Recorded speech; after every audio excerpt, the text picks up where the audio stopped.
شوفوا الحضارة في نور كلام المصطفى، ومهما حاولوا ده نور وعمره ما ينطفى. سابق علوم العصر ربه وعلموه، صلوا على شمس الهداية وسلموا. علوم العصر ربه وعلموه، صلوا على شمس الهداية وسلموا. أعوذ بالله السميع العليم من الشيطان الرجيم. بسم الله الرحمن الرحيم. الحمد لله رب العالمين، والصلاة والسلام على خاتم الأنبياء والمرسلين وعلى آله وصحبه ومن تبع هداه ودعا بدعوته إلى يوم الدين. وبعد، أحييكم حضرات المشاهدين الكرام بتحية الإسلام، وتحية الإسلام السلام، فالسلام عليكم جميعا ورحمة الله وبركاته. وبعد، فلا زلنا نتدارس معا عددا من الحقائق الكونية التي جاءت على لسان المصطفى صلى الله عليه وسلم، وهذه الحقائق التي غطت قضايا كثيرة، بدءا من قضايا العقيدة إلى العبادات إلى الأخلاق إلى المعاملات، ثم تتحدث عن الكون وكيف نشأ وكيف سيدمر ثم يعاد خلقه من جديد، أحاديث عن خلق الإنسان وكيف سيفنى وكيف سيبعث من جديد، أحاديث عن المفضل من الطعام، أحاديث المحرمات من الطعام والشراب، أحاديث الوقاية والأشفية، أحاديث في السلوكيات العامة، أحاديث الموت والبعث، أحاديث وصف مشاهد الساعة.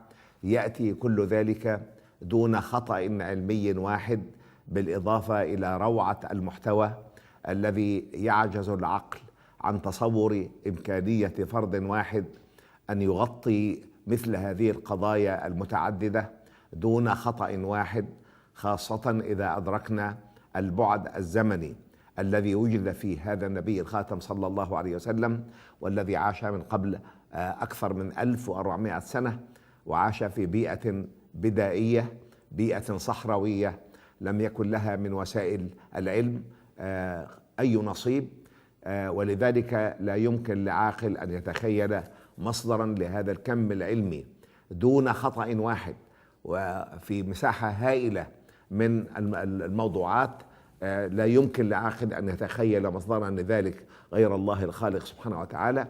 لذلك قلنا أن دراسة الإعجاز العلمي في السنة النبوية المطهرة ورقت دعوة راقية للناس في زمن العلم والتقنية الذي نعيشه، هذا الزمن الذي فتن الناس فيه بالعلم ومعطياته فتنة كبيرة.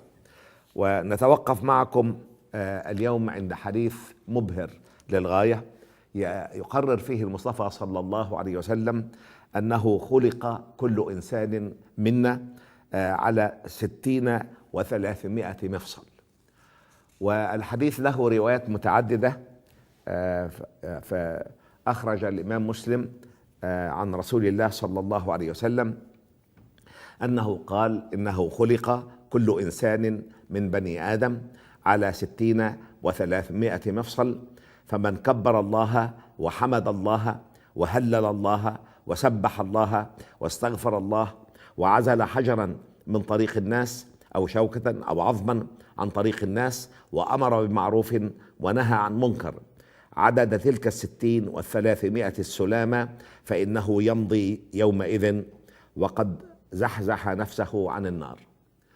وجاءت رواية أخرى في صحيح الإمام البخاري لنفس الحديث، يقول فيها عن رسول الله صلى الله عليه وسلم أنه قال: كل سلامة من الناس عليه صدقة، كل يوم تطلع فيه الشمس يعدل بين الاثنين صدقة، ويعين الرجل على دابته فيحمل عليها أو يرفع عليها متاعه صدقة، والكلمة الطيبة صدقة، وكل خطوة يخطوها إلى الصلاة صدقة، ويميط الأذى عن الطريق صدقة. وفي رواية ثالثة لهذا الحديث تقول الرواية: في جسم الإنسان 60 و300 مفصل، فعليه أن يتصدق عن كل مفصل منها في كل يوم صدقة. وفي رواية رابعة يرويها أبو ذر عن رسول الله صلى الله عليه وسلم، وأخرجها الإمام مسلم، يقول المصطفى صلى الله عليه وسلم: يصبح على كل سلامة من أحدكم صدقة، فكل تسبيحة صدقة، وكل تحميدة صدقة، وكل تهليلة صدقة، وكل تكبيرة صدقة، وأمر بالمعروف صدقة، ونهي عن المنكر صدقة، ويجزئ من ذلك ركعتان يركعهما من الضحى. يعني بدل أن يسبح ويحمد ويهلل الفرد منا 360 مرة عن كل سلامة في بدنه، يجزئه عن ذلك سنة الضحى، والتي يهملها كثير من الناس، ركعتان منذ بدء طلوع الشمس وارتفاعها قدر الرمح إلى الزوال. يمكن للمسلم أن يصلي سنة الضحى ركعتان خفيفتان ولكنهما ثقيلتان في ميزان رب العالمين. ويعجب الإنسان كيف حدد المصطفى صلى الله عليه وسلم عدد السلامة في جسم الإنسان، والسلامة هي المفاصل. يعني كيف علم هذا النبي الأمي صلى الله عليه وسلم الذي عاش في أمة كانت غالبيتها الساحقة من الأميين من قبل 1400 سنة، كيف علم وكيف عرف أن بجسم كل منا 360 مفصلا؟ والله لقد سألت كثير من الأطباء وكثير من أساتذة كلية الطب، ومنهم المتخصصون في العظام، طب العظام، لم يعرفوا كم مفصلا في جسم الإنسان. كيف علم المصطفى صلى الله عليه وسلم ذلك وهو النبي الأمي إن لم يكن موصولا بالوحي ومعلما من قبل خالق السماوات والأرض؟ وأصل السلامة هي عظام الأصابع، أصابع اليد، ولكنها أطلقت على المفاصل. ونحن نعلم أن الهيكل العظمي في جسم الإنسان من أعظم دلالات طلاقة القدرة الإلهية المبدعة. فالعظم يبدأ على هيئة غضاريف، ثم تتكلس هذه الغضاريف، تتحول إلى العظام، وهذه العظام كي يصبح لها قدر من المرونة حتى تتيح للإنسان حرية الحركة، جعل ربنا تبارك وتعالى بينها مفاصل. ليس كل العظام، ولكن عظام الجمجمة مثلا ليست بينها مفاصل، لكن أغلب عظام البدن لها مفاصل، والمفاصل هذه تبقى من المواد الغضروفية، ويبقى حولها عدد من السوائل التي تعين على حرية الحركة حتى يستطيع الإنسان أن يقف على صلبه أو ينثني أو يميل يمنة أو يسرة، أو يحرك أصابعه، أصابع يديه ورجليه، يحرك ذراعيه، يحرك أقدامه بحرية وبطلاقة. ولولا ذلك ما كانت الحياة على الأرض ممكنة على الإطلاق، وما استطاع الإنسان أن يحقق شيئا من النجاحات التي كلف بها في هذه الحياة. لجأت إلى كثير من مراجع العلم حتى أرى كيف أدرك العلماء عدد هذه المفاصل. وجدت أن في دائرة المعارف البريطانية تجمل هذه المفاصل دون تفصيل. يقولون هناك ما يسمى الهيكل المحوري، ويشمل العمود الفقري ومعظم الجمجمة، ويتكلمون عن الهيكل الأحشائي الذي يشمل القفص الصدري والفك السفلي وبعض أجزاء الفك العلوي، والهيكل الطرفي ويشمل عظام الحوض وأحزمة الأكتاف وعظام وغضاريف الأطراف. دائرة معارف أخرى تعرف باسم هاتشنسون انسايكلوبيديا، منشورة سنة 1995 ميلادية، تقول أن مجموع عدد العظام في الهيكل العظمي للإنسان هو 206 عظمة فقط. ولكن أحد الإخوة الكرام من الأطباء المسلمين عنى نفسه بدراسة هذه القضية دراسة تفصيلية، وهو الأخ الدكتور أحمد حامد، الذي كتب كتابا رائعا بعنوان رحلة الإيمان في جسم الإنسان، يحصي هذه المفاصل ب 360 مفصلا بدقة شديدة. فيقول بالعمود الفقري 147 مفصلا وفصلها، لا داعي لتكرارها هنا. بالصدر 24 مفصلا، بالطرف العلوي 86 مفصلا، بالطرف السفلي 92 مفصلا، في الحوض 11 مفصلا، المجموع 360 مفصلا.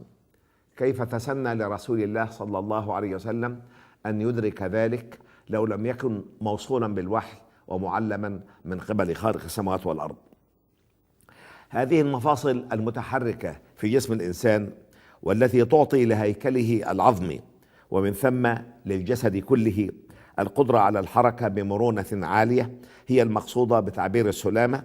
أما الفواصل الثابتة كتلك الموجودة بين عظام الجمجمة فلا تدخل في عداد السلامة، التي هي المفاصل التي تتم عبرها الحركة أو حركة العظام. وتعرف السلامة أيضا باسم المفاصل الزليلية لاحتوائها على سائل يعين على انزلاق العظام دون ارتطامها، لأنها لو ارتطمت لتآكلت، دون ارتطامها ببعضها البعض. ويعرف هذا السائل باسم السائل الزليلي.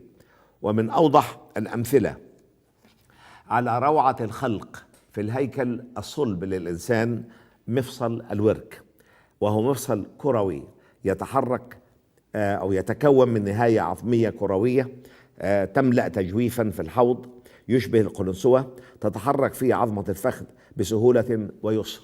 وقد تعلم الإنسان من هذا المفصل بالذات كيف يصنع المفاصل في مختلف أجهزته، سموها بولن سوكت، يعني كرة وفجوة تتحرك في داخلها الكرة. أما مفاصل المعصمين فهي مفاصل انزلاقية، والمفصل بين الفقرتين العلويتين له بناء خاص يمكن الإنسان من إدارة رأسه من جانب إلى آخر بسهولة ويسر. ولذلك قال ربنا تبارك وتعالى: وفي أنفسكم أفلا تبصرون. والله لو نظر الإنسان في بناء جسده كيف أبدع ربنا تبارك وتعالى هذا البناء لأدرك شيئا من صفات هذا الخالق العظيم الذي أمرنا بالتأمل في ذلك، فقال عز من قائل: وفي أنفسكم أفلا تبصرون. لذلك أقول أن هذه الومضة النبوية الشريفة في حديث من أحاديث رسول الله صلى الله عليه وسلم، والمقصود منها أساسا أن يذكر العبد منا بذكر الله دائما، التسبيح، التهليل، التكبير، أن يذكر المسلم بأنه عنصر فاعل على هذه الأرض مطالب بعمارتها وإقامة شرع الله وعدله فيها. ويبقى هذا الحديث من الناحية العلمية دقيقا دقة مطلقة حتى تشهد هذه الدقة له صلى الله عليه وسلم بالنبوة وبالرسالة في زمن العلم الذي نعيشه، والذي فتن الناس فيه فتنة كبيرة بالعلم ومعطياته، وطالبوا بالدليل العلمي على كل قضية من القضايا التي تطرح عليهم. وإلى لقاء قادم إن شاء الله نزيدكم من هذه الحقائق العلمية في أحاديث رسول الله صلى الله عليه وسلم. فإذا ذلك الحين أستودعكم الله داعيا لكم بكل خير، والسلام عليكم ورحمة الله وبركاته. شوفوا الحضارة بنور كلام المصطفى، ومهما حاولوا ده نور وعمره ما ينطفى. سابق علوم العصر ربه وعلموه، صلوا على شمس الهداية وسلموا. مهما حاولوا ده نور وعمره ما ينطفى. سابق علوم العصر ربه وعلموه، صلوا على شمس الهداية